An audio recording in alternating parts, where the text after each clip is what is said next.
안녕하십니까? 여러분과 함께 시행착오를 줄여가면서 인생을 멋지게 성형하고 싶은 남자 정영기입니다. 오늘 이야기는 학력차별 이야기입니다. 학력차별에서 어떻게 하면 벗어날 수 있을까? 그 이야기를 해보겠습니다. 어느 날 집안일을 마치고 돌아오는 버스에서 이런 일이 있었습니다. 고모가 이 숙부하고 이야기를 나누는데 숙부하는 말이 내가 중학교만 나왔어도 한 자리 했을 텐데, 그러니까 고모 왈, 야 너는 그래도 초등학교라도 나왔잖아. 고모는 무학이었던 겁니다. 둘 다 70대인데 고모는 70대 후반, 숙부는 70대 중반인데 이렇게 저보다 뭐 한 10살 넘어 나이를 먹었는데도 그때는 그렇게 초등학교에도 못 간, 학교 문턱에도 못 간 여자들이 있었습니다. 여자들이 남자들보다 더 차별을 받았습니다. 딸은 배워서 뭐하나, 남의 집에 가는데 출가 외인이라고 생각하면서, 아니면 아들도 못 가르치는데 딸이 무슨 학교야 하면서 막으면 부모의 말에 따랐습니다. 그러다 보니까 중학교만 나왔으면이 아니라 초등학교라도 나왔으면 하는 아까운 여자들이 무척 많습니다. 제 부모는 1930년대생입니다. 어머니가 82이니까 아버지는 저보다 띠동갑이니까 24만이니까 살아계신다면 지금 88세입니다. 그런데 아버지는 초등학교 2학년 중퇴, 그때로서 이제 소학교 뭐 그랬죠. 어머니는 4학년 중퇴. 부모 평균 학력 3학년입니다. 그리고 형제들은 이제 6남매 중에 4 대학 나왔고, 그리고 저는 박사학위를 받았고, 한 사람은 석사고, 2 아들은 30대 안팎인데 지금 대학 졸업했습니다. 그렇다면 우리가 자기 학력보다 조금 더 높았다면 하는 그 생각은 인간이라면 얼마든지 할 수 있습니다. 문제는 인생에는 가정이 없다는 겁니다. 역사에도 가정이 없지만 인생에도 내가 뭐뭐 했더라면, 내가 그때 그 사람 안 만났다면, 내가 초등학교 졸업했다면, 중학교를 나왔다면, 대학을 나왔다면, 그때 그 길로 갔다면, 이런 가정법은 인생에서든 역사에서든 쓸 수가 없는 거죠. 그런데 사람 따라, 시대에 따라 학력의 의미가 다릅니다. 원래 학력이라는 것은 수직적입니다. 초, 중, 고. 이거 수직이죠. 학력 수직이고, 학벌은 수평입니다. 대학, 스카이, 서울대, 고대, 연대, 제가 나온 전북대. 이거는 학벌입니다. 문벌할 때, 재벌할 때 그 벌이죠. 벌쪽. 그룹이란 뜻이죠. 그러다 보니까 이 학력을 이용해서 제한을 둘 때는 고졸자 아니면 대졸자, 무슨 자격증 필요한 사람, 이렇게 학력으로 규정하면 응시 자체를 할 수가 없는 거잖아요. 그리고 초등학교도 졸업하지 못한 사람은 이 문해력이라고 하죠. 문자 해독 능력마저도 없고 산수 능력이 떨어지기 때문에 아무래도 사람 읽는 능력이나 현실을 직시하는 능력이 떨어지죠. 그러다 보니까 사는 게 피곤하고, 그리고 누가 나무라지 않는데도 스스로 패배감, 열등감, 그런 의식을 갖고 사니까, 잠재의식을 갖고 사니까 자신감이 떨어지죠. 자기 효능감, 이런만 나는 뭘 할 수 있다, 그리고 나는 나를 믿는다 하는 느낌이 떨어지면 사회적 동물인 인간이 다른 사람과 경쟁하고 대결하는데 반절은 지고 들어가는 거죠. 그래서 학력과 학벌이 모두 중요한데 오늘 이야기는 학력입니다. 그리고 다음 시간에는 학벌을 말할 것 같습니다. 자, 이병철은 1910년생이죠. 10년에 태어났는데 와세다 대학 중퇴자입니다. 자, 대퇴자죠. 정주영은 15년생이죠. 1915년에 태어났는데 초졸입니다. 그런데 우리가 대학 중퇴생이나 초등학교 졸업한 사람을 지금 시점으로 생각하면 안 됩니다. 제가 지금 60대 이제 중반 곧 들어가는데, 우리가 50년만 지나도 옛날 이야기처럼 생각해가지고 마치 역사적으로 생각해서 그 시대는 우리와 다른 시대인 줄 아는데, 사실은 그 시대 사람하고 우리가 같이 살고 있습니다. 30년 전, 40년 전 태어난 사람과 우리가 같이 살고 있잖아요. 그리고 30년 뒤에 우리 40년, 50년 뒤에 나온 사람하고 또 같이 살고 있잖아요.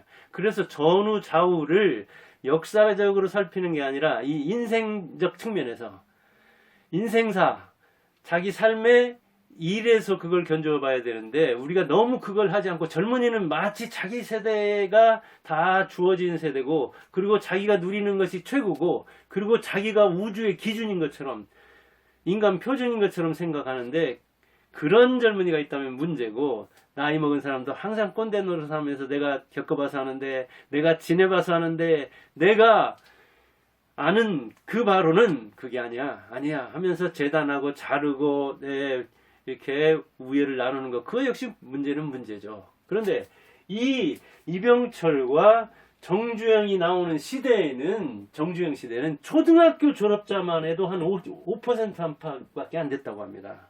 그러니까 일제시대에 졸업한 거죠.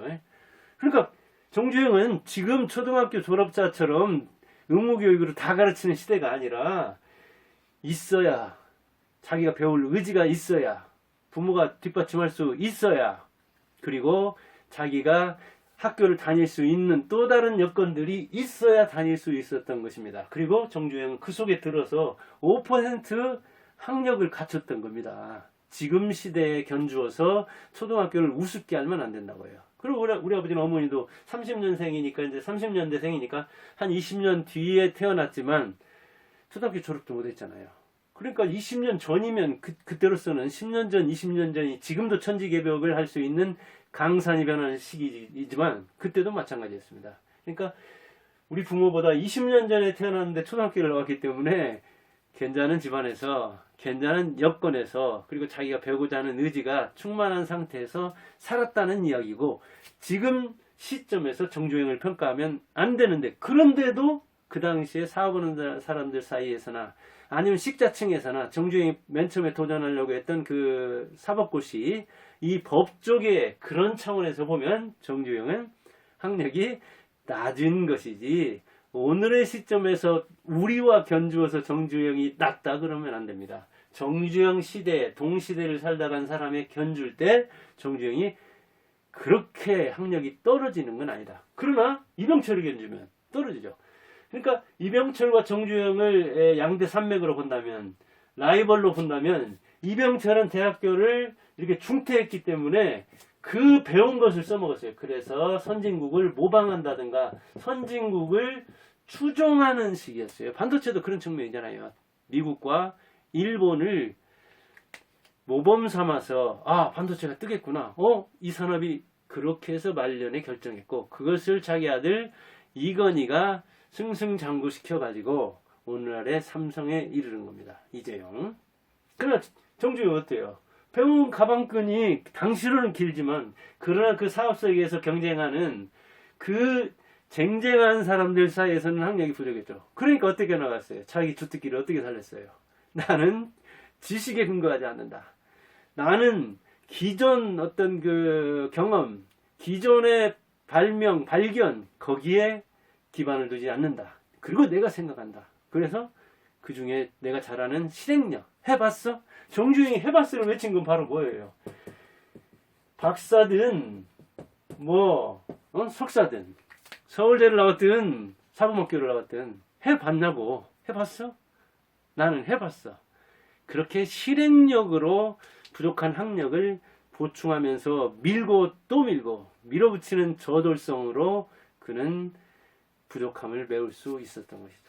이렇게 저학력자는 강점이 많습니다. 사실은 저학력자는 눈치를 볼 게 없잖아요. 그리고 실행하다가 실패해도 괜찮잖아요. 왜? 저 사람 몰라서 그래. 고령교 할 때 그랬잖아요. 고령교 그 인플레이션 개념도 몰라가지고 그냥 크나큰 부도를 맞았잖아요. 크나큰 손해를 봤는데 20여 년 동안 또 나는 자본이 없으니까 보이는 자본이 아니라 보이지 않는 자본, 이 신뢰 이것을 얻어야 된다. 그래서 20년 동안 자기 그 집 그리고 형제 심지어는 직원까지도 그를 믿고 집을 이렇게 팔거나 담보를 잡혀가지고 돈을 얻어서 어떻게 메워서 그 빚을 20년이나 걸쳐서 갚았다고 하잖아요.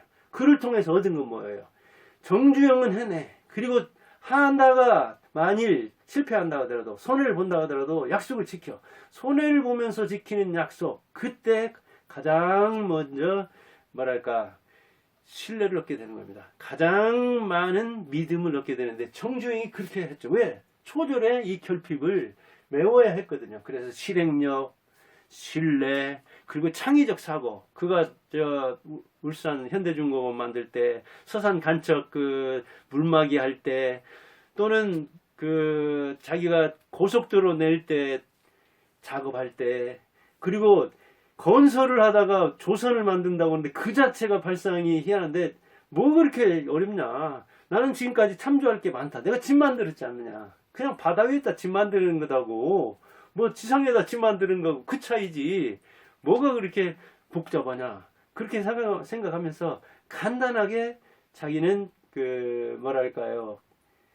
경험의 기초에서 복잡한 일을 아주 단순 명료하게 하는 능력이 있었는데, 그게 바로 실행하면서 안 되면 고치면 되지. 그리고 지상에서 짓던 집을 바다 위에서 짓다 보면은 다른 점이 있겠지. 그럼 하다. 거기에 계속해서 대응하고 적응하고, 아니 안 되면 교정하고, 잘못하면 수업료 좀 크게 지불했구나 하고 또다시 시작하고, 그러면 되는 거 아니냐. 뭐가 그렇게 어렵다고, 뭐 무슨 공법이니, 어떤 교수가 얘기했니, 외국에서도 안 해봤니, 뭐가 그렇게 생각이 복잡하고 기존 틀에 매이려고 하느냐. 학력자들이요. 학력이 좋다고 하면서 왜 과거만 이야기하냐. 왜 남의 말만 듣고 다른 사람 이야기만 하냐. 학위 자체가 그런 속성이 있는 거잖아요. 그래서 이 고학력자들은 대개 박사학위를 받은 사람을 이 교수로 임용하는데, 교수들이 필요한 게 뭡니까?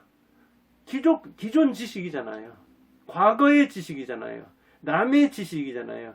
그래서 어찌 보면 논문이라는 것 자체가 인용을 끌어다 모아놓은 큰 테두리로 말하자면 뭐 표절하고 비슷합니다. 그래서 이 논문이네 뭐네 학위 논문이네 청문회 할 때 보면은, 이번에도 보니까 뭐 그 윤석열 부인도 그렇듯이 하여간 나왔다 하면 논문에서는 표절이 따라오잖아요. 이게 인용을 크게 보자면은 그것도 근거 달아놓은 표절인 셈이죠. 거기서 새로운 건 없잖아요. 어찌 보면 뭐. 그러니까 고학력자들의 집합이라고 하는 이 교수들 사이에서는 이 실행력, 정주영의 실행능력, 창의적 발상, 이런 게 안 나오는 거죠. 기존에 관행이 없으면, 기존에 한 사람이 없으면, 기존의 공법이나 이론이 없으면 자기들은 하지를 못하는 거예요. 그런데 가만히 짧은 사람은 실패해도 괜찮다는, 그냥 해보고 안 되면 그때 가서 또 다른 생각을 하면 되는 것이지 왜 해보지도 않고 안 된다고 하느냐. 이렇게 밀어붙이는 힘이 있잖아요. 자등력이 있었다는 이야기입니다. 호기심이 있고 미래를 바라보면서 실패를 두려워하지 않는 그런 힘이 있었기 때문에 이병철에게 한주자면은 학력이 훨씬 부족했지만 정주영은 자기 세계를 구축할 수 있었던 겁니다. 그럼 같은 변호사라면 누가 실력자입니까? 자, 변호사끼리 대통령 선거에서 붙은 적이 있죠. 누굽니까? 이해창과 노무현이죠. 이해창과 노무현이 2002년에 붙었던가요? 근데 누가 이겼습니까? 노무현. 노무현 어떤 사람입니까? 고졸 출신, 75년에 60명 변호사 뽑을 때 유일한 고졸 출신 합격자. 그 사법고시 패스자가 그보다 더 일찍이 패스했지만, 이해창은 말 그대로 KS잖아요. 경기고 서울대. 그런데 경기고 서울대 나온 이해창이 어찌 보면 노무현은 경쟁 상대가 아니라고 봤겠죠. 뭘로 보면 시험 실력으로 본다든가, 아니면 자기 그 배경으로 본다든가, 그 다음에 KS를 나온 학력으로 본다든가. 뭐 노무현은 상고 나왔고, 그것도 부산 상고 나왔잖아요. 그러니까 경기고 서울대 입장에서 보면 뭘로 봐도 이해창이 질 요인이 없죠. 그런데 사람들은 노무현이 더 실력 있다고 본 사람도 꽤 있었단 얘기예요. 물론 사람들 중에는 KS, 경기고 서울대에서 이렇게 성골처럼 뼈가 제대로 박힌, 정말 이 왕골인, 이런 사람들을 실력자로 보는 사람들도 있었지만 노무현처럼 열악한 곳에서 공부했으니까 진짜 이 사람이 실력자 아니냐. 고등학교 졸업했는데 유일하게 대졸자들 사이에서 사법고시 패스자로 있었으니까 얼마나 실력자냐. 그렇게 본 사람도 있을 텐데 그렇게 보는 사람, 노무현을 실력자로 보는 사람이 더 적어요. 근데 저는 노무현이 실력자라고 보는 거예요. 왜? 열악한 환경에서 서울대 교수들한테 이 법학 강의를 안 들었는데도 대학에 가지 않아가지고 법학이 뭔지도 육법이 뭔지도 상법이나 무슨 뭐 그 민법이 뭔지도 모르는 사람이 독하게 가지고 그 실력을 쌓았으니까 혜택을 많이 받은 이해창보다 노무현이 더 실력자인 셈이죠. 근데 세상은 이해창을 알아주는 사람들이 많다 보니까 아마 노무현이 굉장히 75년이니까 서러웠을 겁니다. 연수원에서 같은 데서도 대졸자들끼리 쭈르륵 모이고 서울대 쭉 모이고 연세대 쭉 모이고 그러면 뭐 고졸자가 낄 데가 어디 있겠습니까? 쟤는 보면서 흉보고 그랬었겠죠. 자긍심은 대단하겠지만 남들이 안 알아주는 거죠. 어찌 보면. 요전에 그 박준영이라는 사람은 부산도 아니고 저 보길도인가요? 완도. 거기서 고등학교 나왔으니까 고등학교 자체가 격이 떨어지는데 거기서 이제 물론 대학 다니다 중퇴했다고는 하는데 고졸자로서 합격했는데 자기가 합격하면 알아줄 줄 알았는데 세상이 그러지 않더라고 하면서 참 우울했다는 그런 이야기를 하던데 마찬가지인 거예요. 이렇게 진골처럼 성골처럼 배경이 좋은 사람을 더 알아주는 경향이 있습니다. 그러다 보니까 이 노무현의 분노가 몇십 년 돼도 안 풀렸는지 1900년대에 지나서 이제 국회의원, 그 다음에 2002년에 김대중을 이어서 이해창하고 맞붙었을 때 이겼죠.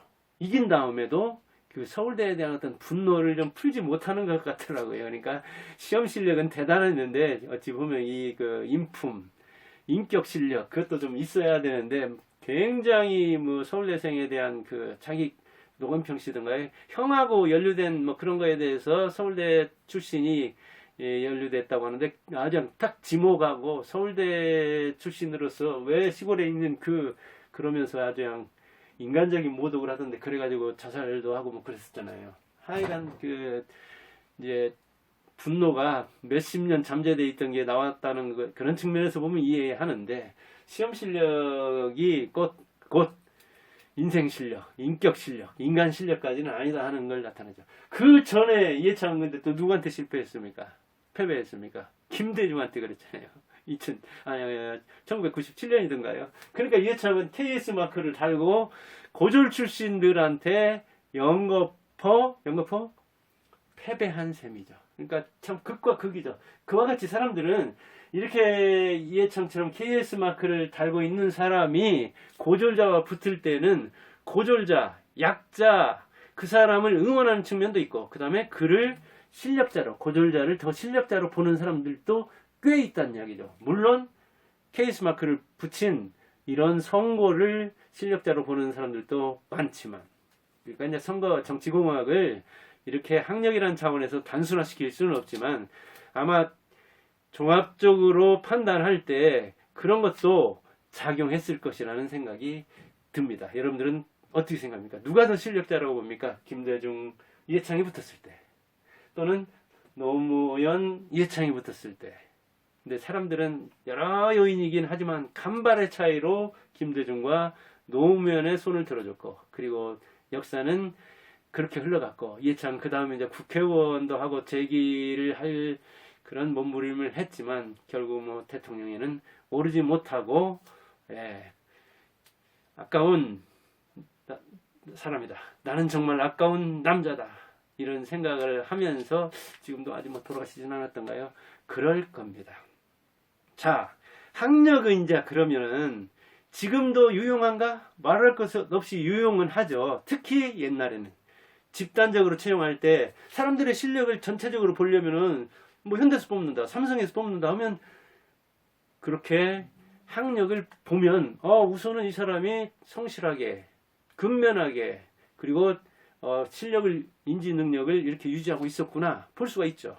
그 다음에 이제 인지 시험을 볼 때 그러는 거죠. 지식 시험을 볼 때, 암기 테스트를 할 때는 이 학력이 중요하죠. 그 다음에 지식이 고정되어 있을 때, 산업화 시대에 지식이 그렇게 막 확산되지 않고 그 다음에 유동적이지 않을 때는 중요했죠. 그 다음에 역시 학력을 따기 위해서 필요한 그런 그 인간적인 면모, 성실성, 근면성, 규범성, 이런 제도에 그 뭐랄까 순응하는 그런 자질들, 그런 것을 보는 데는 역시 학력이 중요하죠. 그래서 스카이가 꽉 잡고 있는 것이고, 지금도 그런 시험을 치르고 있는 곳에서는 많이 치르죠. 사실은 적성시험을 본다고는 하지만 회사든 공기업이든 공무원이든 그런 시험을 많이 치르기 때문에 그런 성격을 바꿔서 지금은 실무 능력을 본다고는 하지만 아직도 필기시험에서는 인지능력 테스트하는 속성을 크게 벗어나지 못하기 때문에 행정고시만 해도 70~80%는 스카이 출신이 들어가고 있잖아요. 그러면 지금은 이제 이 학력보다도 이 정주행이 지닌 실력이 더 중요하다고 하는데, 학력을 벗어나기 위해서 실력을 길러야 된다 하는데 그거 쉽냐? 쉽지 않습니다. 저는 불편한 진실을 그대로 이야기합니다. 학교는 실력을 안 가르쳐 줍니다. 학력을 가르쳐 줍니다. 근데 학력도 배우는 힘이기 때문에 그 바탕을 잘 쌓아야 자기 스스로 학습할 수 있는 평생학습 능력, 자기 학습 능력, 독학 능력이 생깁니다. 그러니까 학교에서 공부를 잘 못했는데 아주 기묘하게 자기가 그 쓸 도구를 마련하지 않았는데 아무리 갈망한다고 자기가 실력을 기르겠다고 발버둥을 쳐도 쉽지 않은 측면이 있습니다. 바탕이 부실하면 그 바탕을 메우는데도 상당히 시간이 필요하거든요. 그러나 절실하면 할 수는 있는 거죠. 자기 학습 방법이 매우 많습니다. 저만 해도 이제 전공이 국어 교육이고 뭐 국어 국문학이었지만 그 뒤에 나와서는 다양한 공부를 했습니다. 다양한 공부를 하는데 이를테면 요즘 잘 나가는 이제 법학과가 법학 전문대학원으로 되게 변하고, 그 다음에는 이제 경영이 막 뜨고 그런 측면이 있잖아요. 인문에서는 심리학이다, 경영이다, 그런 거 다 책을 통해서 세계적인 석학의 교재를 통해서 책을 통해서 공부를 할 수 있었습니다. 특히 경영에서는 이 피터 드러커 책을 읽으면 이른바 뭐 스카이 경영학과 교수가 쓴 책 읽고, 이 피터 드러커 경영학의 구루라고 하죠. 경영학을 창시한 이 사람 책을 읽으면 정말 대한민국 그 경영 교수, 경영학과 교수의 책은 대체로는 싱겁더라고요. 물론 우리나라 출판 시장이 세계 시장을 겨냥하는 미국 출판 시장하고는 다른 측면이 있고, 그리고 미국의 그 세계적인 교수와 우리나라 교수를 맞댈 수는 없지만 아무튼 그런 느낌을 많이 받았습니다.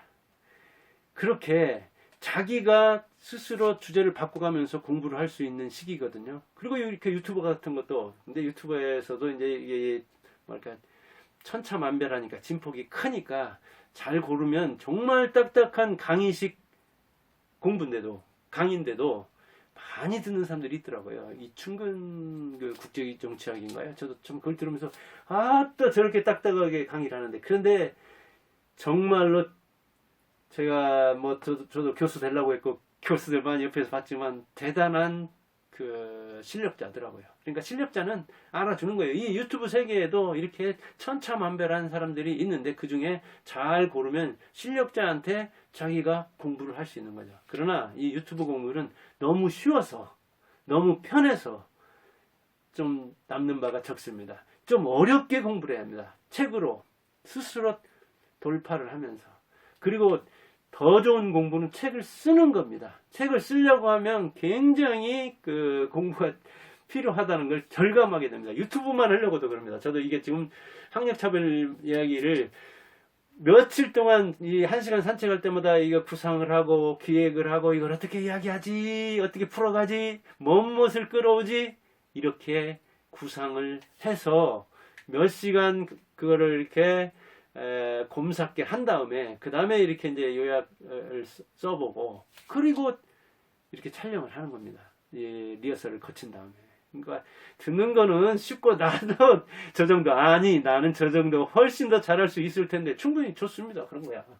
그거야 좋지만 한번 해보세요. 뭐 유튜브도 해보고 책도 써보시고, 그렇게 하면 자기 실력이 얼마나 될 수 있는 것 알아볼 수 있는 것이고, 자기 실력이 뛰어나다면 유튜브로, 저놈 유튜브로 사는 것이고, 저술가로 사는 것이고, 나도 전문가네 하면서 살 수 있고, 헤헤, KS 별거 아니네.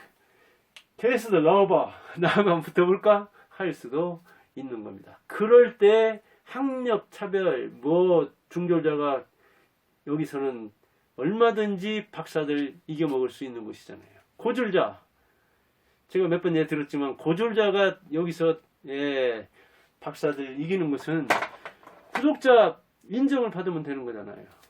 간단하기도 하지만 그렇게 또 간단하지도 않은 겁니다. 해보면 생각보다 쉽지 않으니까요. 그러나 생각보다 쉬운 사람도 있을 수 있습니다. 한번 해보시길 바라고 여러분들과 함께 시행착오를 줄여나가기 바랍니다. 감사합니다.